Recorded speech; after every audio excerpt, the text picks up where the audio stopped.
В эфире абхазского телевидения субботний выпуск «Сапшала». С вами я, Асида Маля. В этом выпуске расскажем о самых значимых событиях этого дня.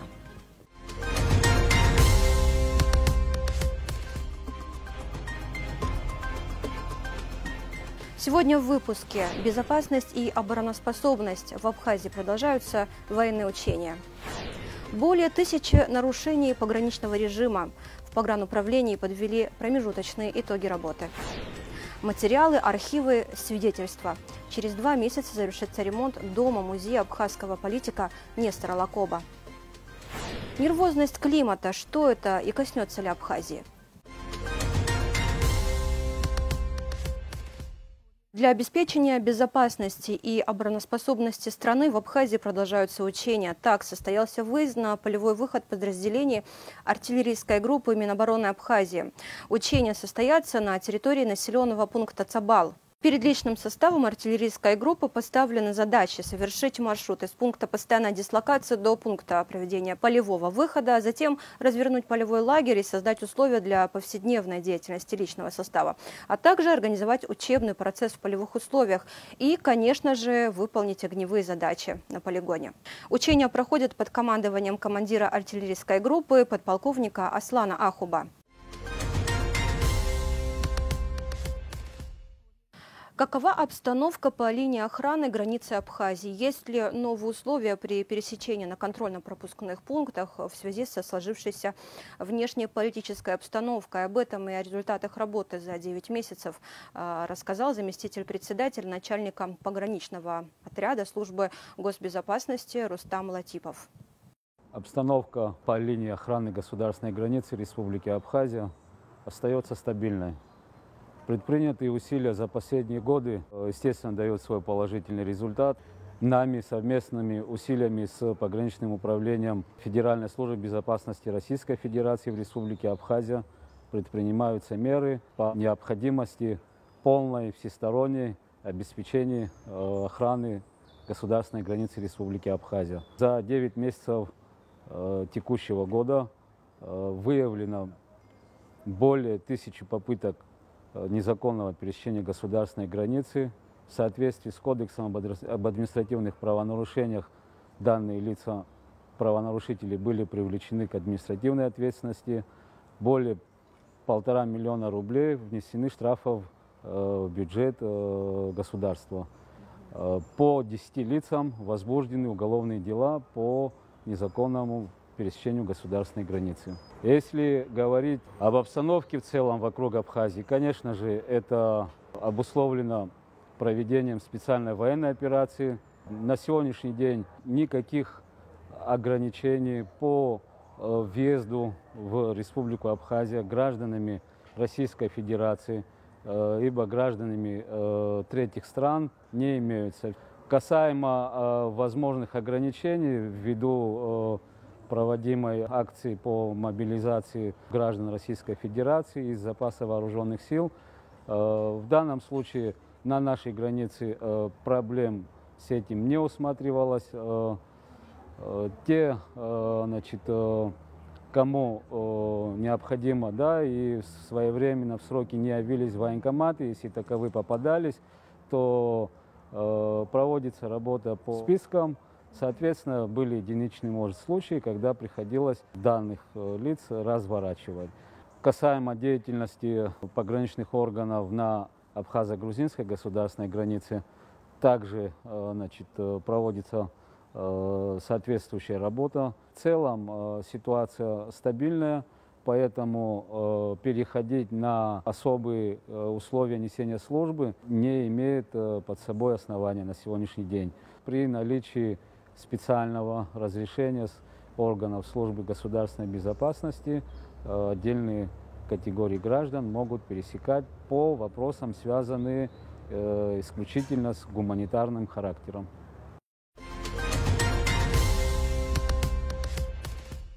Государственный деятель – ключевая фигура в судьбе народа Абхазии, человек, которого называют пламенным борцом за народное счастье и хранителем народного края. В этом году исполнилось ровно 100 лет со дня, когда Нестор Лакоба возглавил абхазское правительство. И дом, в котором он жил, ставший мемориальным музеем, вновь вдохнет жизнь в историю, связанную с его судьбой и судьбой народа. Сейчас в доме-музее идет ремонт. В концу этого года завершат его, а параллельно идет работа над созданием проекта экспозиции. Подробнее об этом и не только смотрите в следующем материале. В стенах этого дома когда-то кипела жизнь. Нестор Лакоба принимал и провожал высокопоставленных гостей и не только. В книге «В солнечной Абхазии», написанной Зинаидой Рихтер, описывалось так. К товарищу Лакоба, или, как его попросту крестьяне называют, к Нестору, идут со всякими делами, минуя все инстанции в уверенности, что он выслушает и рассудит. В этом доме звучали серьезные разговоры об общественной, политической, научной жизни Абхазии. Его гостями зачастую были видные деятели самых разных сфер. И создание Абхазского научного общества стало результатом его добрых отношений с людьми научной среды. Академик Вавилов, академик Мар, очень многие археологи, историки. Достаточно сказать, что он был одним из, так сказать, инициаторов создания Абхазского научного общества. И первым председателем был очень известный человек, профессор Фальборг. Они развили очень бурную деятельность и даже были приглашены на 200-летие Российской академии наук. Состоялся знаменитый первый съезд краеведения в Абхазии, Черноморского побережья. И здесь же планировали на следующий год провести в Батуми, но потом это все угасло. Институт растениеводства. Это филиал, который и сейчас сегодня действует. В общем, у нас, не доезжая в Агудзеры, очень известный. И Вавилов о нем очень отзывался. Тепло в 1932 году даже говорил, что под просвещенным руководством Нестора Лакоба Абхазия добилась очень многого в области культуры, науки, образования. Этот период был, потому что с этим связано очень многое. Как рассказывает историк Станислав Лакоба, Нестор Лакоба был многогранным и весьма образованным человеком.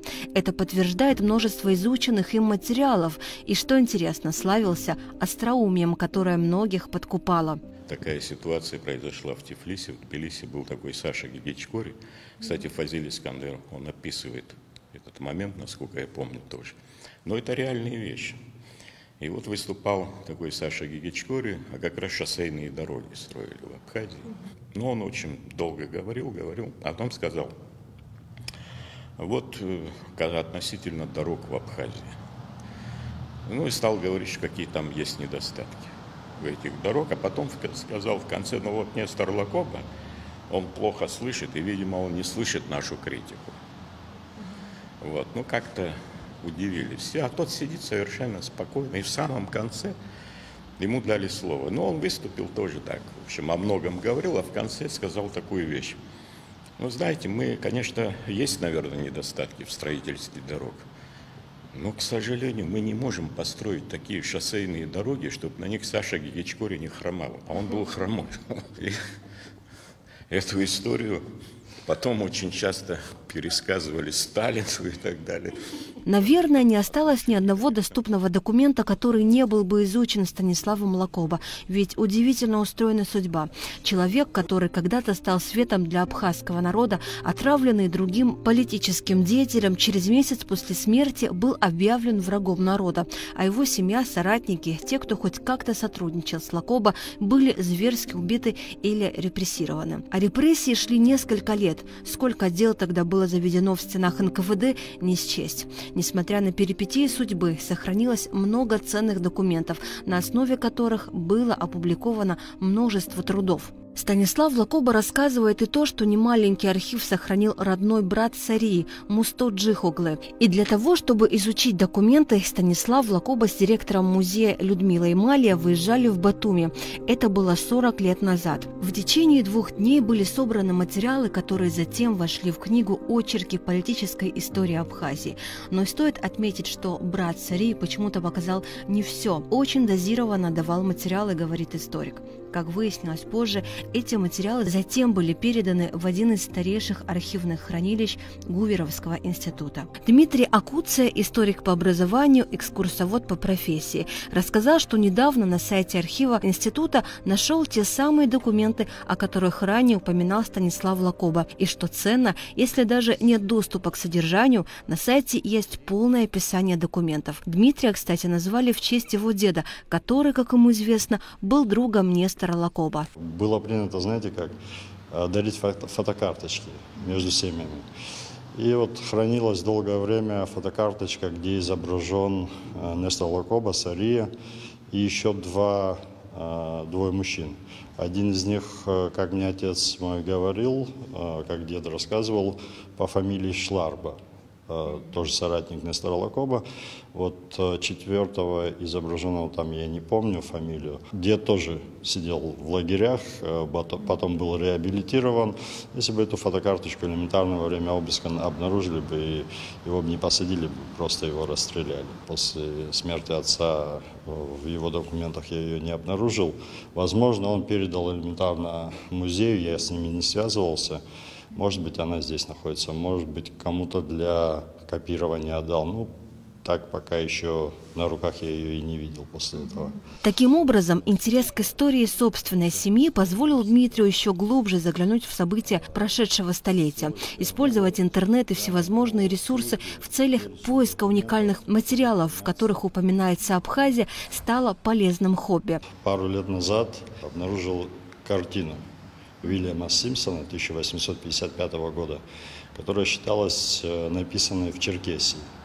Потому что, элементарно там надпись была «Черкесия», там также и надпись «Соуксу», Лыхны. Также у него картина еще одна. Княжеский дворец, подпись «Шимшир», Черкесия, Ачамчира. Также обнаружил рассекреченный архив ЦРУ об Абхазии. Так как там довольно-таки большой объем материалов и файлов. Основная масса документов касается Сухумского физико-технического института.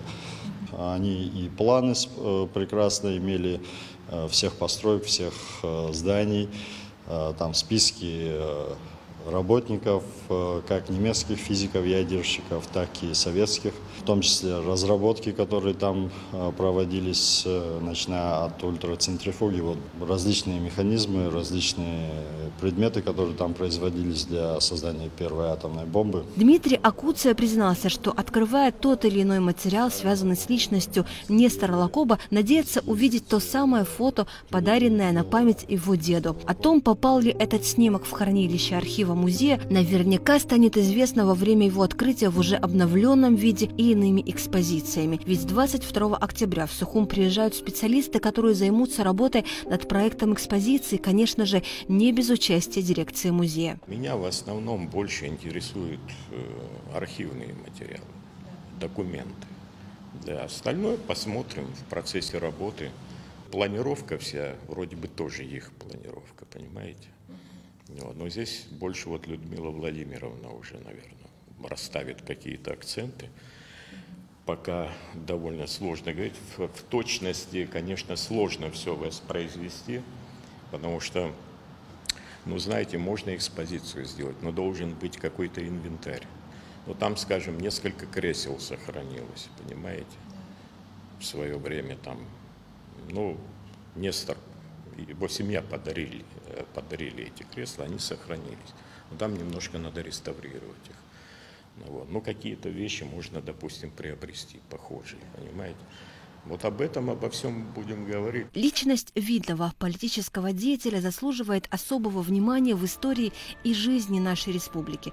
Заместитель директора историко-мемориального музея Станислав Лакоба уверен, что он должен стать особо посещаемым местом, в частности, и для высокопоставленных гостей Абхазии. Асида Малия, Михаил Братухин, Абхазское телевидение.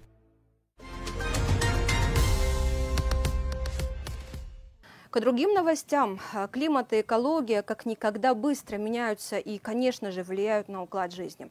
Достаточно посмотреть, что происходит в мире. В пустыне снегопады, в Сибири аномально теплая погода, зимний зной и летний град. В снегу цветут растения, не по сезону умолкают птицы. Что же происходит? Почему экологи бьют тревогу и называют климат нервозным? И грозят ли Абхазии изменения? И какие, выясняла Гугуца Вардания. Мощные штормы и проливные дожди вызвали разрушительные наводнения на греческом острове Крит. Начало 2021 года в Абхазии выдалось сухим и очень теплым.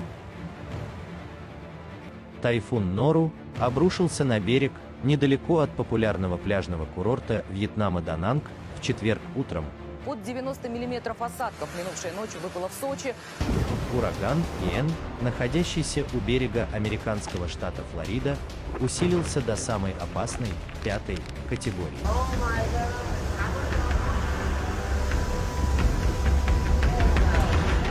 И все это кадры не из фильмов ужасов, а сводки мировых новостей за последнее время. Кажется, режиссеры и сценаристы еще в 2004-м знали, что будет происходить сегодня.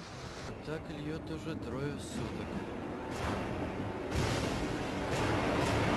Сильные затяжные дожди, наводнения, ураганы и смерчи, лесные пожары, вулканический пепел, грязь селевых потоков, тропические ливни, землетрясения. Все эти природные явления или катаклизмы происходили раньше, но, по словам ученых, они случались не так часто и не так мощно, а это значит, что климат на планете Земля изменился. Абхазия, занимающая южные склоны Западного Закавказья и северную часть колхидской низменности, находится между двумя климатическими поясами, субтропическим и умеренным. И, конечно, стороной глобальное изменение климата нашу страну не обойдет. По наблюдениям специалистов, это может привести к увеличению числа опасных погодных явлений, повышению уровня воды в море, а впоследствии и сокращению береговой линии. Действительно, у нас повышается уровень моря, соответственно, штормовые процессы также они активны из года в год. Мы также наблюдаем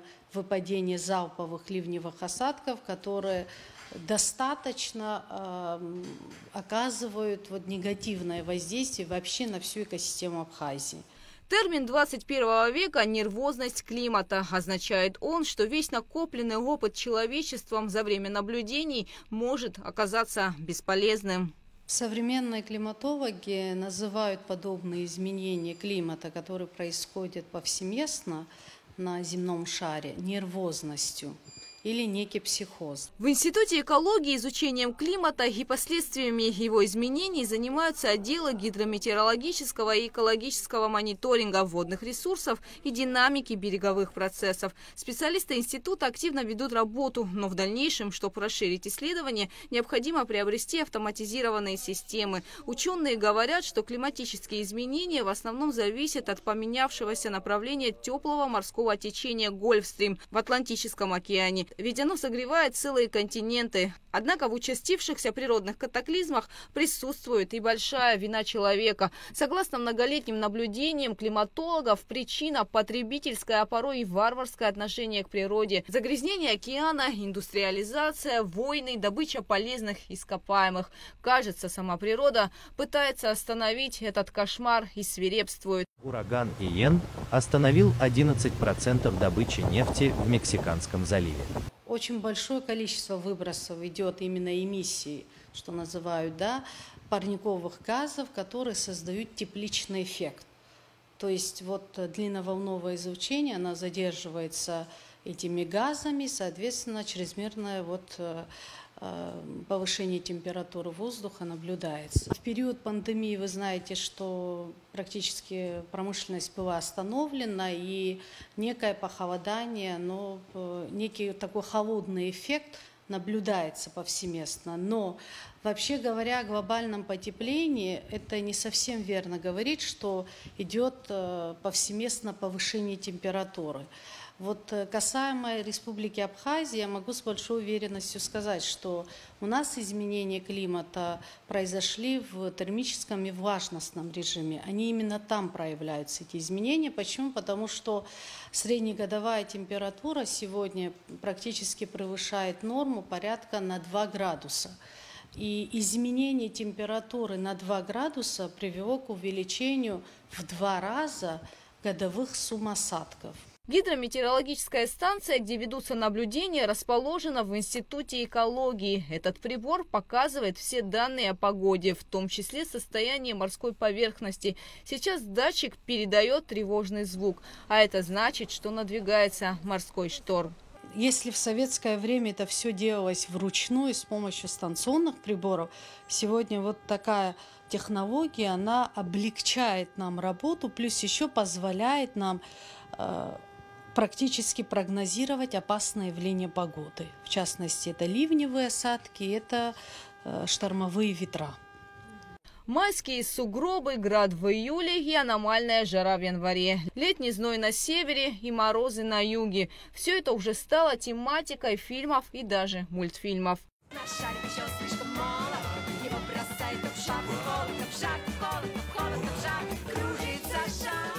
Земной шар действительно кружится не по календарю. Растения и животные к таким кардинальным капризам погоды не готовы. Верблюды, которые живут по 50 лет, явно удивлены и не очень довольны.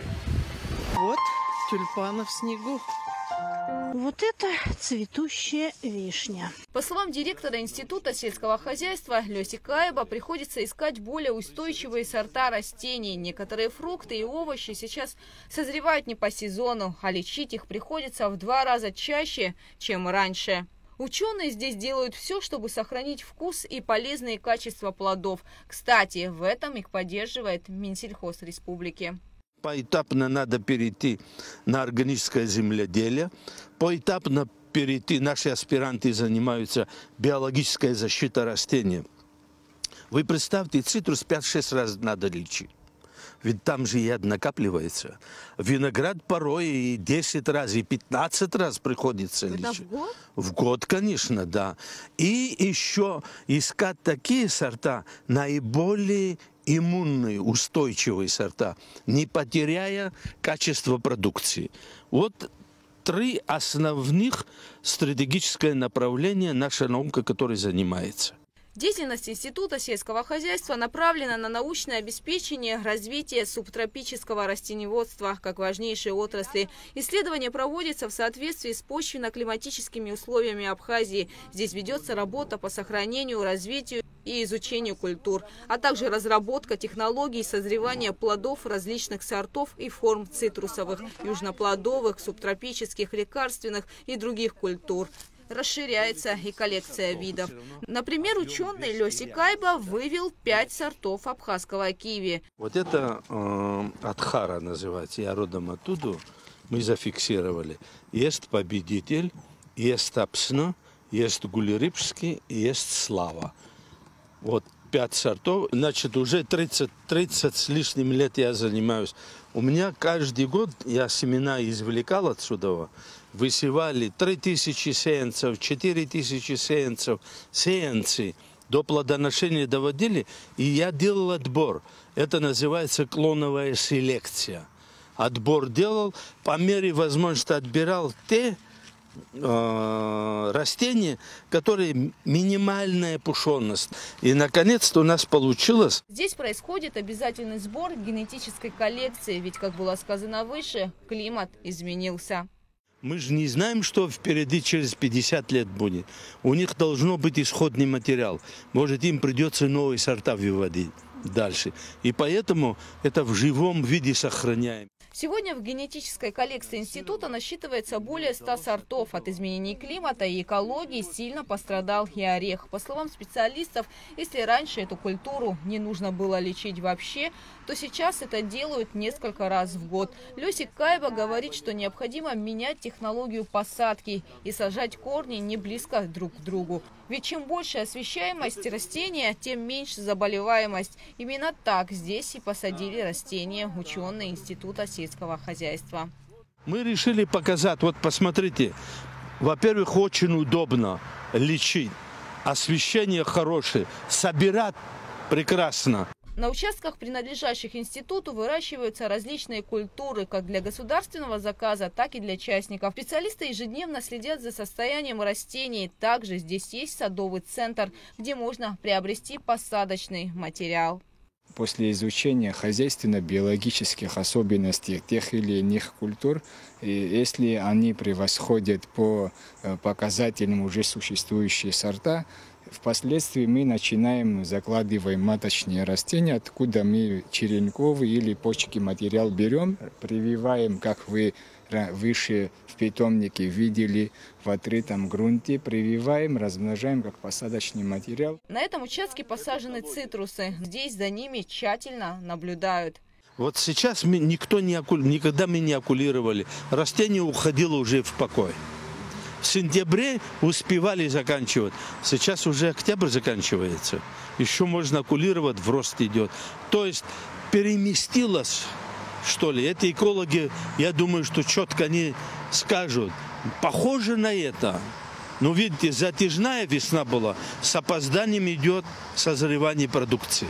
С опозданием идет. Это что значит, получается, передвинулось, что ли, все. Дальше надо наблюдать и смотреть. При нервозности климата среднее значение температуры осадков не имеет никакого значения, говорят специалисты. По словам Асида Акселба, в ближайшие 7-8 лет нам нужно ожидать еще большего выпадения осадков и повышения температуры. Опасность заключается в том, что с повышением температуры процесс испарения он очень сильно активизировался. Влажность у нас практически в течение года максимальная держится вот от 80, даже 70, вернее, до 100%. И, соответственно, увеличились осадки. С увеличением осадка у нас рельеф горный, да, активизировались склоновые процессы. Практически вся приморская зона, вот наша вся автотрасса, вы видите, до Псоу границы, да, у нас оползни активны, вот последние 20 лет. И, соответственно, подобное повышение температуры и увеличение осадков может привести к тому, что у нас еще они больше усугубятся. И приморская зона, она всегда находится в зоне, скажем, вот активного воздействия, связанное с повышением уровня моря. А уровень моря практически диктуется выпадением осадков.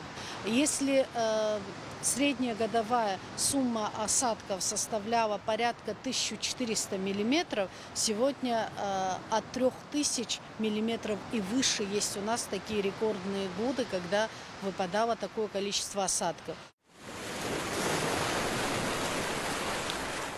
По прогнозам метеорологов, нас ждет холодный январь, а в феврале уже потеплеет. Как говорят специалисты, термин «нервозность климата» во многом зависит от человека, ведь природу нужно беречь. Гугут Савардания, Михаил Братухин, Абхазское телевидение. На этом наш выпуск подошел к концу. Благодарим, что были с нами, и желаем побольше хороших новостей. До новых встреч!